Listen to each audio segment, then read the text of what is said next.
Alright, so today is June 8th, Tuesday, June 8th, 2021. So today on gold, it was pretty volatile, pretty eventful, as you can see in this 4 hour here. The massive wick we had, wick down, ended up closing small body. We had some bearish pushes here overnight during the Asian and London session. So I'll go over the trades that I took today. So first off, I'll go down to point out where I took a trade. I'll go down to the 5 minute because you can see it a lot better where I took it. So one of the trades I took was right here on the break of this high going up. So to break that down, I'll go on the higher time frames to explain why I took it. So that would be, this is on the daily. Go down to the 4 hour. Okay, so that was on the break of these highs right here. So as you can see, these this level right here was this candle's 4 hour high, and was also a support from this time right here, from this zone. It was also rejection here, rejection here. So this was a pretty important 4 hour level. Now, right now it's a big rejection, but this morning this candle was coming up, coming up, coming up. So I knew that if this high broke, that would confirm that we formed this support here and that we were coming to retest this high, because this is just textbook structure here. We have our bullish starting right here, we come up, we have a pull down, we come up to break these highs, continuation, and this is where we were last night before the Asian session, and I was hoping that the Asian session and London session would provide us this pullback, just like this pullback, to retest this resistance here, which is exactly what happened overnight. We came down, formed support, back at this resistance. So I knew that if we came up to break this 4 hour high, that would be confirmation that this is indeed 4 hour support forming, and we're going up to at least retest this high, which is exactly what happened. The other thing is on the daily, as you can see where this body closed, this candle was coming up, like I said, this morning, and at that exact 4 hour high was also when this daily candle would be flipping bullish, which is even more reason to take buys at this level.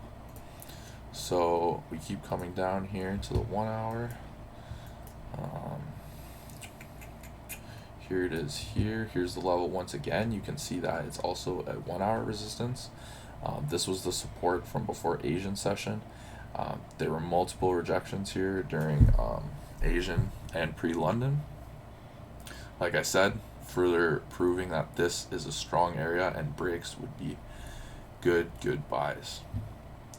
Go down even lower here, same thing, you can see it, major area, like major res, major support, and we have very clean traffic here up until this wick fill. I considered taking trades down here, specifically I wasn't awake to see these ones, but specifically this one right here. Go on the 15 minute, you'll be able to see it more. So on the 15 minute here, you can see we started to break out of this kind of slowing down area here. We started to break up, we came down, we formed support, and then we came up to start to break this high again. I was very close to taking this trade, but the only reason I didn't is because I've been trying to focus lately on only taking the really big trades that I know could be big moves, and moves that correlate with the higher time frames. So this on the lower time frame, of course, it's looking beautiful. We had our push up, our retrace, high broken, we could go up. And as you can see, it did have a bit of trouble. It broke maybe that 4 or 5 pips, and then it came way back down, and then finally it did manage to go again.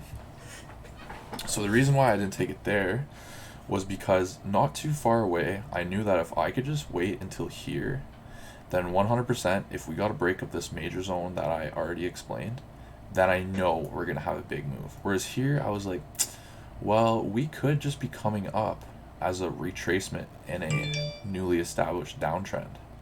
So I was worried that maybe we were coming up and that we would form a res like we did here, and then continue down to retest these lows. That's what I was worried about. Sorry for that noise. That's what I was worried about. Whereas up here, I didn't really have concern about that. So I said, you know what, I'm just going to wait. It did end up playing out, but it also ended up playing out nice for my waiting here. The only thing is I did mess up on my management of the trade, so technically I didn't catch it as good as I should, which I regret. So right here is the entry. Take an entry on the break of these highs on the 5 minute. This close was perfect because this closed right at this res we were talking about, and it gave us a bit of a pullback and a support. If this candle just kept going and going and going, I would have been worried that I was buying at a high. But this is such a perfect setup because not only this candle was breaking these highs, but it was also simultaneously breaking this major level that we keep talking about. So this was a really, really good setup. The only thing I messed up on is we broke, and then it kind of hovered like this for a while. And then next one started, we came down, we were going like this, we were bouncing a bit, and we were just about to start the 8 hours, the 8 a.m. hourly candle. And with an hourly candle, especially at a strong res, I was worried about a rejection.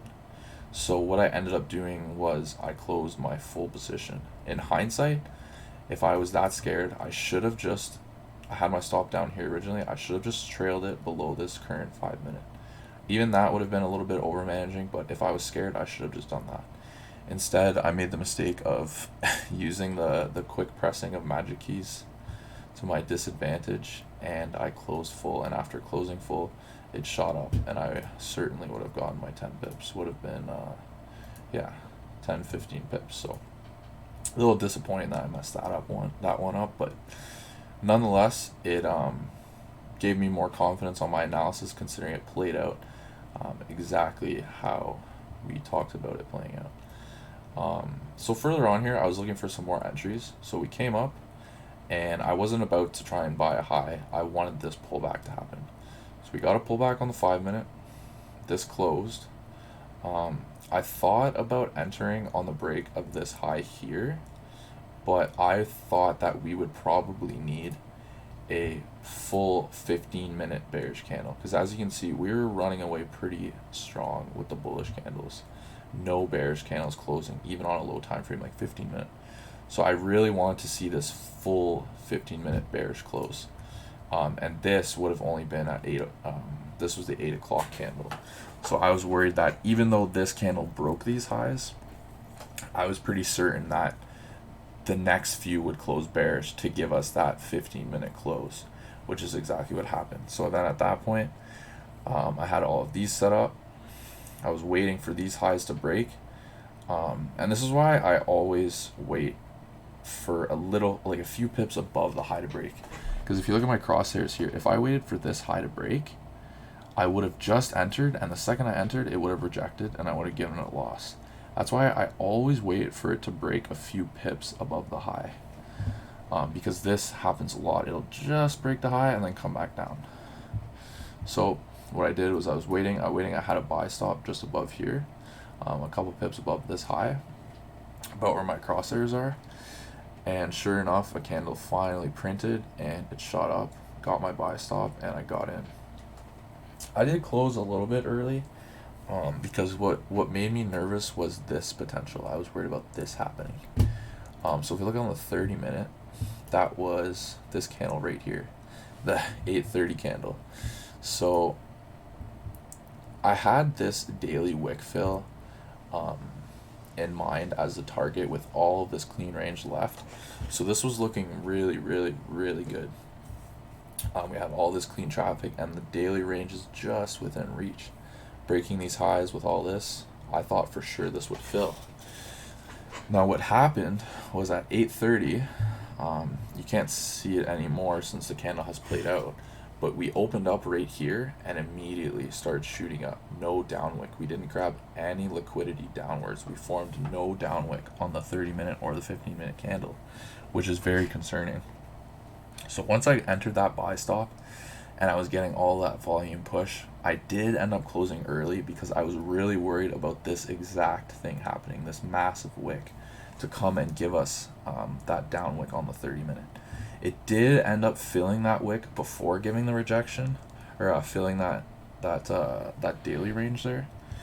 So that's a little bit disappointing, but I got this trade. I got the win on it, so a win's a win. But maybe next time in hindsight, I'll recognize that yes, we don't have the down wick, but this is gold. We're moving during a high volatile time. We have clean traffic. We have a daily wick fill just within range. We're breaking highs. We're very bullish. That's a lot of confluences to say, despite there being no down wick, we may go just to fill this and then later on maybe come back. So I took note of that, and gold ended up melting after that. So the last thing that I will comment on is this setup right here, this melt right here. This is something that I watched on gold for a couple months without ever trading it. I saw it happen like 5 to 10 times in a row without a fail, without me even trading it. I was just taking notes on it. So this setup is specifically the 30-minute. When a big bullish push happens like this and blasts through a major zone like this one that we talked about, then obviously we have the retest of that zone, and this low is created. And on the 15-minute, you can see it's actually 3 candle support that was created. Now, when we get a massive rejection to the upside like this, and it comes down to break this 30-minute low, which is this 15-minute support, like, it seems like a random setup, but I have seen it so much. I've been watching this so much that every time it does this, it melts through the entire bullish move that just happened in the earlier sessions. And that's exactly what happened. I won't go through all my screenshots to find the other examples, but I started trading this setup and it's been really effective. Unfortunately, I did miss this one. I wasn't at the charts when it happened. I stepped away. But this setup is golden. That massive bullish push, a continuation with a massive rejection coming down to break this 30-minute low, an impulse entry here, and you're at least clearing to this support or even like somewhere in this area, and that's like a massive move. As you can see, it actually came all the way down here, which I think was like it was either 120 or 150 pips. So yeah, this is a setup that you guys should really take a look at, because I really enjoy this setup here. Anyways, it was a pretty good day on gold today. Lots of volatility, lots of volume, lots of opportunities. Unfortunately, personally, I wasn't able to capitalize as much as I was hoping on it, but learned a lot today, provided a lot of confidence in our analysis, and yeah, that's it for today.